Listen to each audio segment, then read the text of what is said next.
Operasi Kalong, menangkap, menginterogasi, menyiksa Tapol dan tertuduh PKI di Jakarta. Ditulis oleh Dinar Fitra Magissa dari tribunnews.com. Tim Operasi Kalong dibentuk oleh Komando Daerah Militer 5 Jaya pada tanggal 15 Agustus tahun 1966. Dikutip dari Kompas Cetak, tanggal 17 Januari tahun 1967, Satuan Resimen Para Komando Angkatan Darat membentuk Operasi Kalong untuk melaksanakan penangkapan sisa-sisa G30S di daerah Jakarta.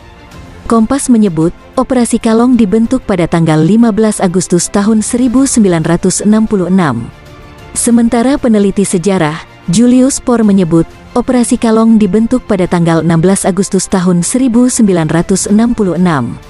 Tugas Operasi Kalong adalah menangkap, menginterogasi, lalu mengklasifikasikan orang-orang berdasarkan beratnya tuduhan keterlibatan dengan PKI dan pembunuhan 7 pahlawan revolusi pada 1965. Operasi Kalong dipimpin duet Kapten Suroso dan Kapten Rosadi. Salah seorang pemeriksanya bernama Kapten Syafei. Menurut Suroso, seperti dikutip Kompas, tanggal 15 Agustus tahun 1966, tim itu dinamakan Kalong, karena kalau siang orang-orangnya berada di kantor, dan malam hari kelayapan seperti kelelawar. Kendati bukan satu-satunya satuan tugas intel di Jakarta, Operasi Kalong sangat terkenal karena siksaannya. Tim tersebut juga dituturkan paling banyak memeriksa orang.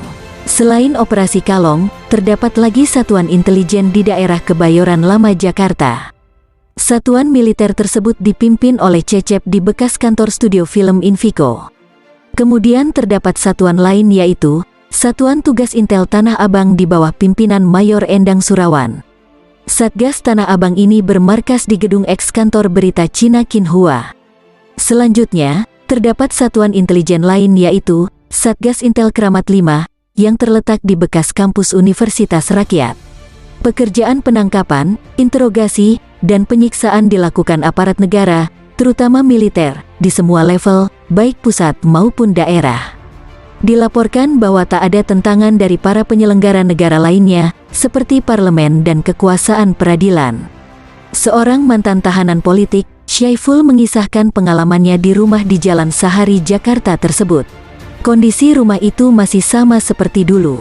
Kata Syaiful adalah mantan tahanan politik yang pernah disiksa di tempat itu.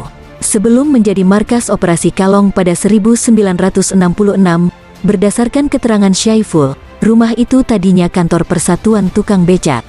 Syaiful menuturkan bahwa saat itu di bagian tembok depannya dipenuhi pajangan rambu lalu lintas. Ia menuturkan sembari mengingat para pengayuh becak. Syaiful mengaku ditangkap pada tahun 1968, kemudian dijebloskan di Pulau Buru, dan baru dibebaskan pada tahun 1979. Syaiful merupakan jurnalis harian rakyat dan aktivis Lekra. Saat berusia 27 tahun, ia ditangkap dalam Operasi Kalong oleh militer. Menurut Syaiful, penyiksaan dianggap sudah menjadi prosedur tetap Operasi Kalong. Saya disetrum, lalu dipukuli, kata Syaiful. Selain Syaiful, 2 orang bekas tahanan politik yang pernah berurusan dengan Operasi Kalong, Jawito dan Bejo Untung, juga mengisahkan pengalamannya. Mereka menuturkan bahwa setengah dari rumah tersebut, yang dulu disebut markas, disulap menjadi aula. Aula tersebut terdiri dari bagian administrasi dan ruang interogasi. Sedangkan sisa di bagian belakang, sekitar 200 meter persegi digunakan untuk menampung tahanan.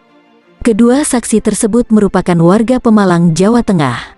Mereka mengaku pernah berurusan dengan Operasi Kalong selama sekitar setahun. Bejo adalah bekas aktivis Ikatan Pemuda Pelajar Indonesia Pekalongan. Sedangkan Juwito adalah anggota Pemuda Rakyat, organisasi di bawah PKI. Pada masa itu, jumlah tahanan sekitar 200 orang. Mereka semua dituturkan tidur di selasar ruangan. Di dalam bangunan tersebut, hanya ada 2 kamar mandi, yang semuanya berlantai becek. Dituturkan oleh kedua orang tersebut, berbagai cara dilakukan petugas tim Operasi Kalong, untuk mendapatkan pengakuan agar bisa dicatat dalam berita acara pemeriksaan. Menurut pengakuan keduanya, seringkali para pemeriksa mengadu tahanan dengan tahanan lain. Tak hanya itu, pemeriksa juga membuat tahanan menjadi kaki tangan. Para pemeriksa mengincar pengakuan tentang jaringan dan orang-orang yang dikenal si terperiksa. Untuk mengorek keterangan, penyiksaan adalah cara yang sering dilakukan. Penyiksaan yang dilakukan adalah seperti menyetrum, memukul, menginjak dengan sepatu lars, dan memecut punggung tahanan dengan buntut ikan pari. Sekali setrum sekitar 5 menit. Rasanya minta ampun di pangkal lengan, ujar Juwito. Tan Swiling yang merupakan bekas tahanan politik, dalam buku G30S 1965, Perang Dingin dan Kehancuran Nasionalisme, seperti yang dikutip Tempo mengisahkan pengalamannya, dicambuk 80 kali dengan buntut pari. Tan Swiling ditangkap bersama Sekretaris Jenderal PKI Sudisman oleh Operasi Kalong. Tak hanya itu, Tan juga mengungkap metode penyiksaan lainnya, yaitu jari-jari kaki digencet dengan kaki kursi yang diduduki petugas. Syaiful menuturkan, penyiksaan menjadi pilihan karena petugas tak tahu menahu soal para kader dan jaringan organisasi PKI. Bisa dibayangkan, mereka harus memeriksa banyak sekali orang, dengan persiapan dan pengetahuan yang minim. Ujar Tan yang pernah dikirim ke Pulau Buru. Kantor saja tak punya, sampai mengambil kantor tukang becak. Syaiful kembali menuturkan mengenai Operasi Kalong. Sampai tahun 1974, Kalong masih ada. Kata Syaiful, diungkapkan oleh Syaiful, dari semua komandan Satgas, Cecep terkesan paling mumpuni. Syaiful menuturkan, Cecep dapat mengambil tahanan dari Satgas manapun untuk diperiksa di markasnya. Satgas Intel di Kebayoran Lama lebih berfokus mendalami keterlibatan tahanan yang dianggap gembong PKI. Pangkat Cecep tak jelas. Kadang dia pakai pangkat kopral, kadang brigjen. Ucap Syaiful, penangkapan yang dilakukan terkadang berujung pada penyiksaan, bahkan kematian. Sewaktu saya dibebaskan dari Pulau Buru, suratnya berbunyi, tak terlibat G30S PKI. Kata Syaiful, pembersihan gelombang kedua setelah operasi pasca tanggal 30 September tahun 1965 dilakukan pada tahun 1968. Salah satunya adalah Kodam 8 Brawijaya di Jawa Timur, melancarkan operasi Trisula pada Juli tahun 1968 untuk menyapu Blitar Selatan sebagai basis PKI. Dalam keterangan pers pada tanggal 9 Agustus tahun 1968 di Malang, seperti dilaporkan Tempo, Panglima Kodam Brawijaya Mayor Jenderal M. Jasin mengumumkan keberhasilan Trisula, yang terdiri dari pasukan tempur dan intelijen. Jasin mengungkapkan kepiawaiannya menginterogasi tokoh PKI daerah dengan teknik ancaman pembunuhan. Akan saya tembak mati dengan penghormatan terakhir sebesar-besarnya dari saya, terhadap sikapnya yang konsekuen membela ideologi partai. Kata Jasin seperti dikutip Tempo dalam buku, Operasi Trisula Brawijaya menghancurkan PKI gaya baru. Panglima TNI Laksamana Agus Suhartono tak mau banyak bicara perihal operasi besar-besaran pasca 1965 itu, termasuk soal Kalong. Ia berdalih tak tahu persis keadaan kala itu, sehingga harus mempelajari lebih dulu. Namun Agus berpendapat, tak perlu membicarakan masa lalu agar tak memancing keresahan masyarakat.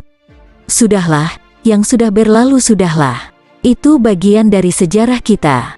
Ucapnya di Pangkalan Udara Halim Perdana Kusuma, Jakarta Timur, seperti dilaporkan Tempo.